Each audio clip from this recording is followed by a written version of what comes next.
আসসালামু আলাইকুম। প্রিয় দর্শক, অন্য মঞ্চের আলোচনায় আপনাদের সকলকে আমন্ত্রণ জানাচ্ছি। কিন্তু এর আড়ালে লুকিয়ে আছে অনেক কিছু।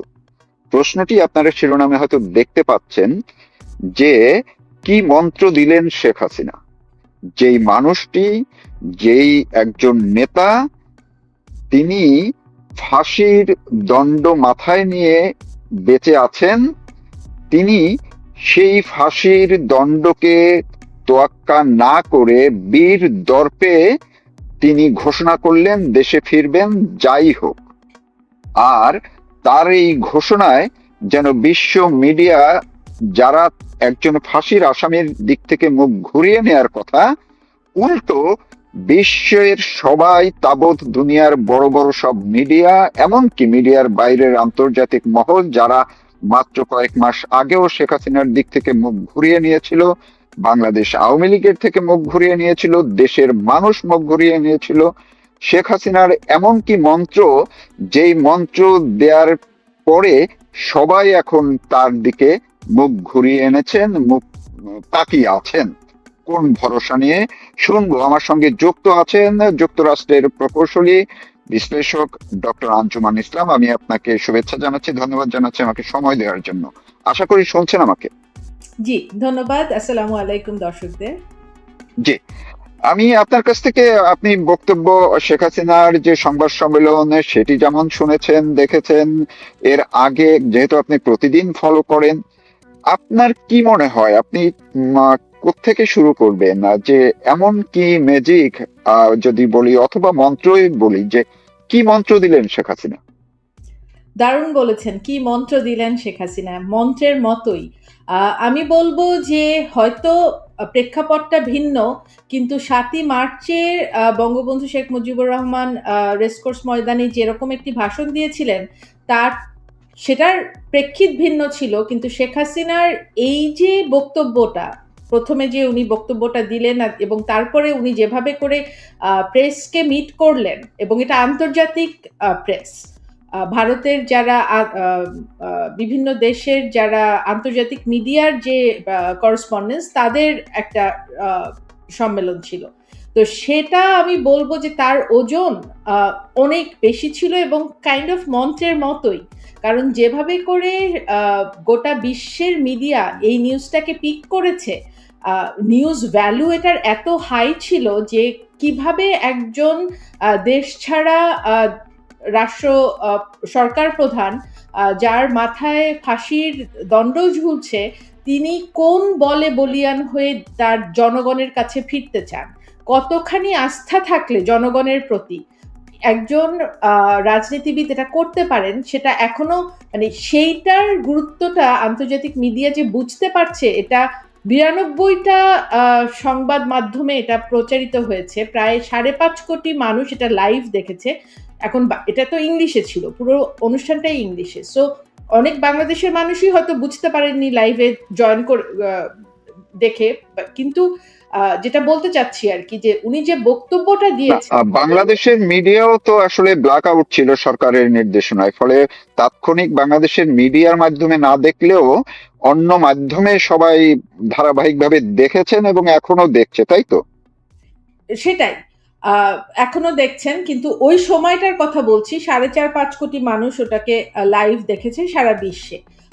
তো মন্ত্রণাই একটা মন্ত্রই ছিল, মন্ত্রমুগ্ধের মতোই মানুষ আমরা অপেক্ষা করছিলাম যে উনি কি বলবেন, উনার দেশে ফেরার রোড ম্যাপটা উনি জানাবেন। উনি সবসময় বলে এসছেন উনি দেশে ফিরবেন, কখনোই বলেননি যে এটা একটা পার্মানেন্ট সলিউশন। যেহেতু নিরাপত্তার কারণে সেনাবাহিনী, বাংলাদেশ সেনাবাহিনী, উনি একজন মানে সিটিং প্রাইম মিনিস্টার হিসাবেই কিন্তু তাকে নিরাপত্তার খাতিরে ভারতে রেখে আসতে হয়েছিল। ইটস কাইন্ড অফ সাময়িক রিট্র্যাক্ট। এখন পরিস্থিতি কারণে উনি তারপরে আর ফিরতে পারেননি, এরপরে জল অনেক দূর গড়িয়েছে, কিন্তু উনার যে কনভিকশন যে আমি আমার মানুষের কাছে ফিরবো, আমি হয়তো দেশ থেকে দূরে আছি কিন্তু I am not away from my people, এই যে মন্ত্রটা, that gave such a powerful message to the entire world. আরেকটা কথা বলি, আপনি দেখবেন যে বাশার আল আসাদ বা আরো যারা, এই যে ইভেন ইরানের শাহ যখন চলে গেছেন, ওনারা কি আর ফেরার কথা চিন্তা করেছেন? ওনারা ফেরার কথা চিন্তা করেননি। কিন্তু শেখ হাসিনা বাংলাদেশে ফিরবেন এটা উনি প্রথম দিন থেকেই বলে আসছেন। এরপরে উনি একটা সময় গিয়ে রয়টার্সে বললেন যে একটা দিনক্ষণ ঠিক করে আমি ডিসেম্বরে ফিরবো। এবার উনি একেবারে প্রেস কনফারেন্সে, আর গণতন্ত্রের একটা বড় অংশ হচ্ছে, ভিত্তি হচ্ছে সংবাদ মাধ্যমকে জবাবদিহিতা করা, বা সংবাদ মাধ্যম কর্মীদের সামনে নিজের অবস্থান তুলে ধরা। তো সেটা ওনার স্ট্রেংথ। এক একটা রাজনীতিবিদদের এক একটা স্ট্রেংথ থাকে না? তো শেখ হাসিনার স্ট্রেংথই হচ্ছে যে উনি গণমাধ্যম বান্ধব একজন প্রধানমন্ত্রী। ইভেন আপনার এই যে আমরা বলি যে বিশ্বের সর্ববৃহৎ গণতান্ত্রিক দেশ ভারত, সেই নরেন্দ্র মোদীর বিরুদ্ধে সবচেয়ে বড় সমালোচনা কি? উনি প্রেস মোকাবেলা করেন না, প্রেস কনফারেন্স করেন না। আর শেখ হাসিনার বিরুদ্ধে তার যে অভিযোগগুলো ছিল তার একটা হচ্ছে উনি অতিরিক্ত প্রেস বান্ধব। তার কাছে এই প্রেসের মানুষদের আসা যাওয়া আনা গোনা সেগুলোকে অনেকে অনেকভাবে কালারফুল ভাবে উপস্থাপন করেছে, কিন্তু তো উনার যেটা স্ট্রেংথ ওটাই উনি ইউজ করেছেন এবং ছক্কা পিটিয়েছেন আমি বলবো।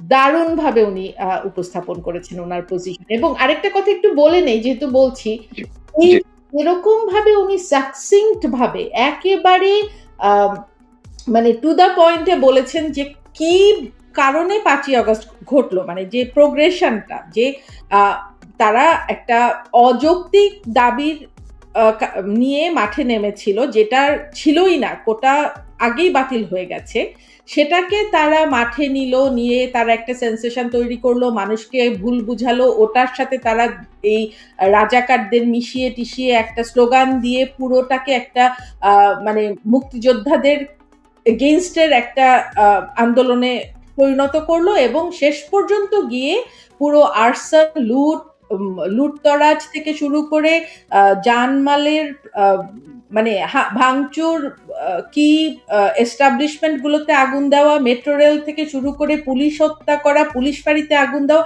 এই যে পুরো জিনিসটা কি ঘটেছিল, এই পুরো জিনিসটা উনি আন্তর্জাতিক সংবাদ মাধ্যমে যেভাবে সাকসিংক্ট ভাবে তুলে ধরেছেন, এটা খুবই জরুরি ছিল। সাথে উনি এই যে মেটিকুলাস ডিজাইন শব্দটা, যে ডক্টর ইউনূসের মুখ দিয়ে নিউ ইয়র্কের ক্লিন্টন ফাউন্ডেশনের অনুষ্ঠানে প্রথম বের হলো মেটিকুলাস ডিজাইন, সাথে আবার আরেকটা যুক্ত করি, এই যে রিসেট বাটন টেপার কথাটা, যে 32 নম্বর ভাঙার প্রশ্নের উত্তরে ইউনূস বলেছিলেন যে এটা রিসেট বাটন টেপা হয়েছে, সুতরাং চাপা হয়েছে বাংলাদেশের, মানে 32 নম্বর ভাঙার প্রেক্ষিতে কিন্তু উনি কথাটা বলেছেন।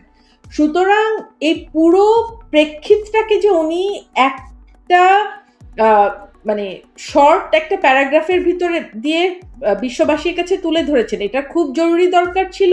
ইট ওয়াজ নট মানে একটা খোলসের আড়ালে তারা একটা আন্দোলন করেছিল, যেটার উদ্দেশ্য ছিল শেখ হাসিনা একটা নির্বাচিত গভর্নমেন্টকে সরানো, এবং সরিয়ে তারা যে ক্ষমতা নিল, উনি আরেকটা শব্দ বলবো না, মানে একটা সেন্টেন্স বলেছেন যে তারা ব্যালটের মাধ্যমে আসেনি। তো গণতন্ত্রে যদি আপনি ব্যালটের মাধ্যমে না আসেন, তাহলে আপনি অসাংবিধানিক ভাবে এসেছেন। তো এই যে তাদের যে অসাংবিধানিক বা নিয়ম বহির্ভূত, আইন বহির্ভূত ভাবে ক্ষমতা দখল করা, এটাকে উনি বিশ্ববাসীর কাছে, প্রেসের কাছে নিয়ে এসছেন, যে কারণে সিএনএন এর মতো ইন্টারন্যাশনাল নিউজ মিডিয়াও এটাকে কিন্তু হেডলাইন করেছে ফটো কার্ড করে। তো এটাই হচ্ছে শেখ হাসিনা মন্ত্র। জি, আপনি যে যথার্থই বলছিলেন, আমি এইটা ধরে প্রশ্নটা করতাম, কিন্তু আপনি যখন নিজ থেকেই ব্যাখ্যাটা দিলেন, খুবই চমৎকার ভাবে ব্যাখ্যাটা দিয়েছেন। কারণ আমার কাছেও মনে হয়েছে একজন সংবাদকর্মী হিসেবে যে শেখ হাসিনা অন্য সময়গুলোতে যখন তিনি কথা বলেন বা বক্তব্য দেন বা রাজনৈতিক বক্তব্য দেন, সেইখানে তিনি হয়তো বা কখনো কখনো একটু একেবারেই মানে অন্যভাবেও কিছু কথা বলেন, কিন্তু এইবারে তার যে বক্তব্য, অর্থাৎ প্রশ্নোত্তরের আগে যে বক্তব্য, অনেকটাই গুছানো এবং খুবই স্মার্ট, পয়েন্ট টু পয়েন্ট, যেটা আপনি বলেছেন একটার পর একটা পয়েন্ট। সঙ্গে আপনি যে বিষয়গুলো বললেন, যে তিনি পরিষ্কার করে বলেছেন যে রাষ্ট্রীয় সম্পদ যখন ধ্বংস করবে, জানমালের যখন ক্ষতি করবে, তখন রাষ্ট্র বা সরকারের দায়িত্ব কি হয়, প্রশাসনের দায়িত্ব তাহলে কি থাকবে যদি তারা সেটা প্রোটেক্ট করতে না পারে? এইটা কিন্তু বিশ্ব মিডিয়ায় বেশ ফলো করে আসছে ভেতরে। আরেকটা জিনিস আপনার কাছ থেকে একটু শুনতে চাই, তিনি যে রিকনসিলিয়েশনের কথা বললেন, এইটার মধ্যে একটা নতুন কোনো আপনি থিম পাচ্ছেন কিনা, এক ধরনের মেসেজ পাচ্ছেন কিনা? মেসেজ বলতে রিকনসিলিয়েশনটা কখন আমরা ইউজ করি এখন এই প্রেক্ষিতে আমি যেটা বলবো, আমি যদি যে প্রাক্তন শিক্ষামন্ত্রী নওফেল বা হচ্ছে মহিবুল হাসান নওফেল বা যদি সজীব ওয়াজেদ জয়ের বক্তব্য আপনি দেখেন আর শেখ হাসিনার বক্তব্য, এই তিনটা যদি আপনি একসাথে করেন, তিনজন কিন্তু তিন ফ্রন্টে কথা বলেছেন। শেখ হাসিনাটা অনেক অনেক মানে আর্টিকুলেটলি পুরো প্রেক্ষিতটা তুলে ধরেছে, কিন্তু নওফেলও কিন্তু এই রিকনসিলিয়েশনের কথা বলেছেন। কিন্তু নওফেলের রিকনসিলিয়েশন আর শেখ হাসিনার রিকনসিলিয়েশনের মধ্যে মানে এই এই বক্তব্য দুটোর ভিতরে আমি একটু পার্থক্য পেয়েছি। শেখ হাসিনা সম্ভবত যেটা বলতে চেয়েছেন যে যারা সরাসরি এই কুই বলে এটাকে, আমি আজকেও আল আরাবিয়াতে একটা সাক্ষাৎকার দেখছিলাম, আমেরিকার ক্যালিফোর্নিয়ার এক প্রফেসরের সাথে একটা সাক্ষাৎকার দেখছিলাম আর কি। ওখানে কিন্তু তারা এটাকে কুই বলছে একেবারে সরাসরি, এটা কোনো মানে মুভমেন্ট বা এগুলো না, সরাসরি তারা এটাকে কুই বলছে। তো এইখানে যারা যারা এই কুয়ের সাথে জড়িত, সরাসরি জড়িত ছিল, ধরেন এরা মেট্রো রেল ভেঙেছে, পুলিশ হত্যা করেছে, আগুন দিয়েছে, যা যা করেছে, ইনডেমনিটির আওতায় যারা পড়ে না, তাদের সাথে তো আসলে আপনি কি, অনেকেই তো 4-4.5 লাখ মানুষ বাংলাদেশের ঢাকার রাস্তায় ছিল, আপনি কি সবাইকে দায়ী করবেন? না।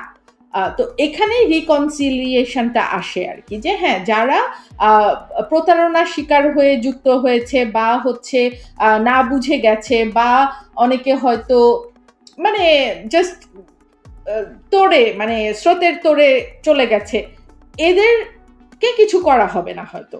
কিন্তু উনি কিন্তু এই কথাটা একবারও বলেননি যে যারা অন্যায় করেছে, যারা হচ্ছে এই প্রক্রিয়াটার এই অসাংবিধানিক প্রক্রিয়াটার সাথে সরাসরি যুক্ত ছিল, তাদের সাথে রিকনসিলিয়েশনের কথা সম্ভবত উনি তার মানে আমি যদি একটু আর অন্যভাবে একটু মানে যাতে মানুষ সহজে বুঝতে পারে বিষয়টা, কি উনি এটা মিন করেছেন যে যারা অবশ্যই মুক্তিযুদ্ধের বিপক্ষের শক্তি, যারা 72-এর সংবিধানের বিরোধী পক্ষ, যারা বাংলাদেশকে স্বীকার করেন না, যারা বলতে চান বলেন যে সে বঙ্গবন্ধু শেখ মুজিবুর রহমান পাকিস্তানকে ভাগ করে অপরাধ করেছেন, এই অংশটা রিকনসিলিয়েশনের মধ্যে পড়বে না, তাই তো? একেবারেই আপনি পিন পয়েন্ট করেছেন যে যারা এই পুরো চক্রান্তটার সাথে জড়িত ছিল এবং সরাসরি অপরাধ করেছে, অন্যায় করেছে বা ক্রিমিনাল অ্যাক্টের সাথে জড়িত ছিল, তারা তো তাদের সাথে রিকনসিলিয়েশনের কথা বললে তো আসলে এই গত 2 বছর ধরে আওয়ামী লীগের নেতা কর্মীরা যে পরিমাণ নৃশংসতার শিকার হয়েছে, তাদেরকে হত্যা করা হয়েছে, বাড়ি জ্বালিয়ে দেওয়া হয়েছে, আপনি জানেন যে রকমের পরিস্থিতির ভিতর দিয়ে গেছে, তাদের তো যারা মৃত্যুবরণ করেছেন তাদের আত্মার সাথে এটা ন্যায্যতা হয় না আর কি। তো সেটার দিকে আমার ধারণা কখনোই রিকনসিলিয়েশনের কথা আসছে না। কিন্তু যে আবার তো দেশটাকে গড়তে হবে, দেশটা তো তলানিতে এসে ঠেকেছে, তাই না? মানে দেশের তো দেশ যদি গড়তে হয় তো মন্ত্রটা কি? শেখ হাসিনার যে আপনি যে আজকে টপিকটা করেছেন মন্ত্র, হ্যাঁ, তো মন্ত্রটা হচ্ছে দেশ গড়ার জন্য, শুধুমাত্র দেশ গড়ার জন্যই সম্ভবত শেখ হাসিনার এই বয়সেও এত কিছু মাথায় নিয়ে উনি ফিরার কথা বলছেন। তো এবং সাথে আবার তো আন্তর্জাতিক মহলে বাংলাদেশের যে রকম একটা পরিচিতি হয়ে গেছে যে এটা হচ্ছে জঙ্গি উৎপাদন কারখানা, তো সেখান থেকে বের করে না আনলে তো আপনি আন্তর্জাতিক সহায়তাও পাবেন না দেশ গড়ার জন্য, বিনিয়োগ থেকে শুরু করে ব্যবসা বাণিজ্য যাই কিছু।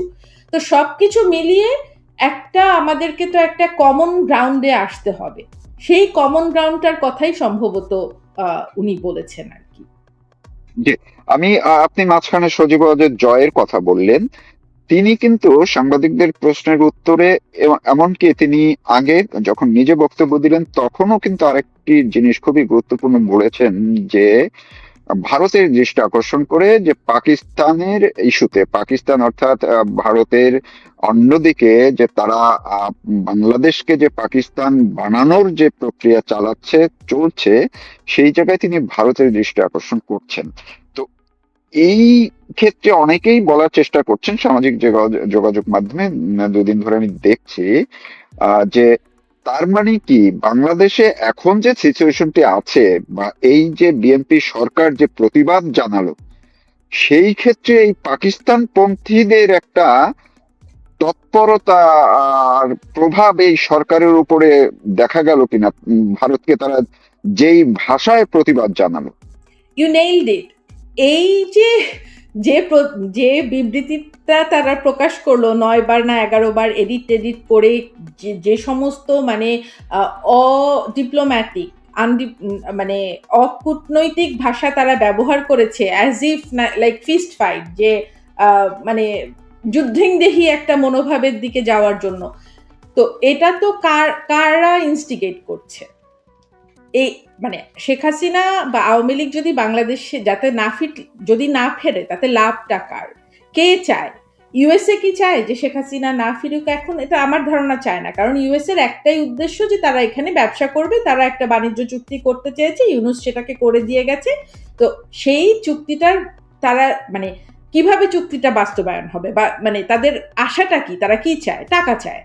সেই ইস্ট ইন্ডিয়া কোম্পানির থেকে যদি এখন পর্যন্ত আপনি দেখেন, যারা সাম্রাজ্যবাদী তারা এখানে ব্যবসা বাণিজ্য করে এখান থেকে টাকা নিতে চায়। এখন বাংলাদেশের যে ইকোনমিক অবস্থা, তাতে তো এখানে ব্যবসা বাণিজ্য করে মানে তারা যে প্লেন বিক্রি করবে, টাকাটা কোথা থেকে আসবে? বাংলাদেশের তো এখন মানি তো রোল হওয়ার কোনো অবস্থাই নেই। তো আমি তো ইউএসএর কোনো আর এখানে মানে বরং হ্যাঁ, যদি চুক্তি করে এখান থেকে ব্যবসা করতেই হয় তাহলে সবচেয়ে কেপেবল যে সিইও তার হাতেই দেওয়া উচিত। আপনি যদি পুরোপুরি ব্যবসায়িক মাইন্ডসেট থেকে যাবেন, আপনি ওটাই করবেন। বাকি থাকে কে? ভারতের তো এখন নিরাপত্তা নিয়ে এমন অবস্থা, এদিকেও যদি আরেকটা জঙ্গি কারখানা হয় তাদের নিরাপত্তাও তো থাকে না। তো তাদের নিরাপত্তা যদি না থাকে তাহলে সাউথ এশিয়াতে যে একটা শান্তিপূর্ণ সহ অবস্থান থাকলেই তো একমাত্র সাউথ এশিয়ার ওভারঅল ডেভেলপমেন্টটা হবে। আমি তো সেটার কোনো অবস্থা দেখছি না। তো আর বাকি থাকে চায়না, নেপাল, ভুটান আমি বাদই দিচ্ছি, কারণ তারা ধরেন একটু সেকেন্ডারি হিসাবে তাদের ইম্প্যাক্ট হয়। তো চায়না কি এখন মানে চায়নার অবস্থানটা এখানে একটু উইয়ার্ড। তারা বিনিয়োগ করতে চায়, অ্যাট দ্য সেম টাইম চায়নার কিছু সমর্থক আছে বাংলাদেশে, রাজনৈতিক মানে তারা কি বলে মানে চায়নাপন্থী রাজনীতি করে। এটা কি আমি জানি না, কিন্তু তারা করে। একটা গণতান্ত্রিক দেশে আবার চায়নাপন্থী রাজনীতি হয়, যেখানে কিনা আবার এক দলীয় গণতন্ত্র। তো এটা একটা জগা খিচুড়ি আর কি। আমি ওনাদেরকে বুঝতে পারি না, কিন্তু এটা আছে বাংলাদেশে। তো এই চায়নাপন্থী রাজনীতি যারা বাংলাদেশে করতে চায় তাদের সম্ভবত ফান্ডটা চায়না থেকেই আসে, এবং বাংলাদেশে তারা সম্ভবত ওই বিনিয়োগটাই করতে চায়, মানে এখানে তাদের ব্যবসায়িক সম্পর্ক। তো একবার তো পাকিস্তানে বিশাল বিনিয়োগ করে, চায়না পাকিস্তান ইকোনমিক করিডোরের ওগুলোতে তারা বিনিয়োগ করে ধরা তো খেয়েছে, এখন তো তারা নিজেরাই পাকিস্তান থেকে টাকা ফেরত চাচ্ছে। বাংলাদেশে নাকি আরেকটা কি বাংলাদেশ মিয়ানমার চায়না করিডোর তারা নাকি প্রস্তাব দিয়েছিল, সম্ভবত তারা সরে গেছে। সাথে আবার যদি এই করিডোর হয় বা চায়না যদি এখানে ওরকম বিশাল লেভেলের ইনভেস্ট করে, আমার তো মনে হয় না ইউএসএ সেটাতে সম্মত হবে। যে ইউএসএও এখানে ব্যবসা করতে চায়, সেটাতে আবার ভাগ বসাবে চায়না। সো এখানে সুতরাং চায়নার জন্য এখানে বিএনপি সরকার থাকলো নাকি আওয়ামী লীগ সরকার থাকলো, এটা খুব একটা ম্যাটার করে না, as long as they get the business. তো আওয়ামী লীগ সরকারের সাথে তো চায়নার বিজনেস সম্পর্ক বেশ ভালোই ছিল। তো হয়তো বিএনপি আরো বেশি কিছু প্রতিশ্রুতি দিয়ে এসছিল, কিন্তু সেটা কি তারা পূরণ করতে পারবে না। তো আলটিমেটলি শেখ হাসিনা বা আওয়ামী লীগের ফেরার মূল বাধা এখন সম্ভবত পাকিস্তান, এবং এটা পুরোপুরি ইগোসেন্ট্রিক, এবং তাদের যে কিছু বোধহয় ওখানকার পাকিস্তান সেনাবাহিনীর সাথে এখানকার মানে বাংলাদেশ সেনাবাহিনীর উঁচু স্তরের কিছু মানুষের বোধহয় কিছু যোগসাজশ আছে আর কি, তারা কিছু সামরিক বিনিময়ে পরিকল্পনা বিনিময়ের কিছু ব্যাপার স্যাপার আছে। তো এইটুকুই আমার ধারণা এখানে বাধাটা আর কি, যে শেখ হাসিনা বা আওয়ামী লীগের প্রত্যাবর্তনের বাধাটা সম্ভবত ওই একটা জায়গাতে এসে ফালক্রাম আর কি, মানে এইটা ঠিক হয়ে গেলেই সম্ভবত ঠিক, মানে এই ফেরাটা স্মুথ হওয়ার কথা আর কি। তো আন্তর্জাতিক অঙ্গন থেকে আমি এই একটা বাধা ছাড়া আর কিছু দেখছি না। আর আর যদি দেশের অভ্যন্তরের রাজনৈতিক ক্যালকুলেশন বলেন, হ্যাঁ, বিএনপি অবশ্যই চাবে না আওয়ামী লীগ ফিরুক, কারণ আওয়ামী লীগ এখন তাদের জনপ্রিয়তার তুঙ্গে আছে।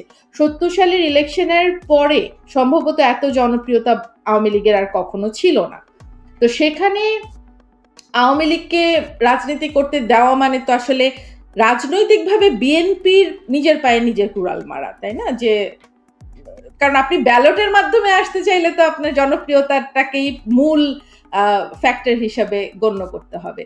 তো সেখান থেকে আমি যেটা আমার ক্যালকুলেশন সেটা হচ্ছে মানে বিএনপি এটা কখনোই নিজে থেকে রাজি হবে না যে শেখ হাসিনাকে এখানে মানে উনি ব্যাক করুক বা আওয়ামী লীগ ব্যাক করুক, বা আওয়ামী লীগকে তারা নিষেধাজ্ঞা তুলে এমনিতে দিবে না যদি না কোনো আন্তর্জাতিক প্রেশার তাদের উপরে।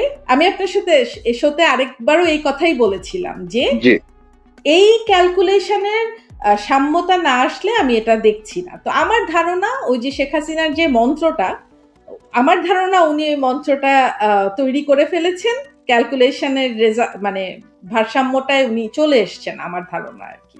যে আমি শেষ করব এই মন্ত্র দিয়েই, সেটি হচ্ছে যে একটা তো বুঝলাম যে উনি যে ঘোষণা দিয়েছেন আসলে এক ধরনের বিশ্ব মিডিয়ার কাছে এটা চমক হয়ে দাঁড়িয়েছে, একটি চমকপূর্ণ একটি খবর। পাশাপাশি আন্তর্জাতিক যারা আছেন মহল, কূটনৈতিক মহল, সবার এক ধরনের একটা তারা একটু মানে চমকে গেছেন রীতিমতো তার এই যে তার ঘোষণাটায়। এবং অনেকে এর আগে ইন্টারভিউ গুলো দেখে হয়তো মনে করছিলেন যে এটা বলার জন্য হয়তো বলা কোনোভাবেই হতে পারে, কিন্তু সংবাদ সম্মেলনে যখন তিনি রিকনফার্ম করলেন, কংক্রিট করলেন, তখন কিন্তু এই বিষয়টা আন্তর্জাতিক মহলে তারা খুবই গুরুত্ব দিয়েছে, এবং দেশের রাজনীতির মহলেও। আমি যদি একেবারেই শেষ সময় আপনার জাস্ট 1 মিনিটের মধ্যে যদি একটু আপনার পর্যবেক্ষণটা বলেন, এই যে বাইরের যাই হোক, দলের ভিতরে তৃণমূল পর্যায়ে কিংবা দেশে বিদেশে আওয়ামী লীগের অঙ্গ সহযোগী সংগঠনের নেতা কর্মীদের মধ্যেও নানান ধরনের কিছু ভুল বোঝাবুঝি আছে, নানান ধরনের বিভ্রান্তি আছে, অনৈক্যের কিছু আমরা চিত্র বিভিন্ন সামাজিক যোগাযোগ মাধ্যমে নিজেদের মধ্যে নানান কিছু দেখছি। শেখ হাসিনার এই মন্ত্রটা মানে দেশে ফেরার একদম ফিরবেনই, এই মন্ত্রটা কি ওই বিভেদ বিভক্তি এবং বিভ্রান্তি এইগুলোও দূর করার জন্য সমানভাবে কাজ করলো কিনা, করবে কিনা?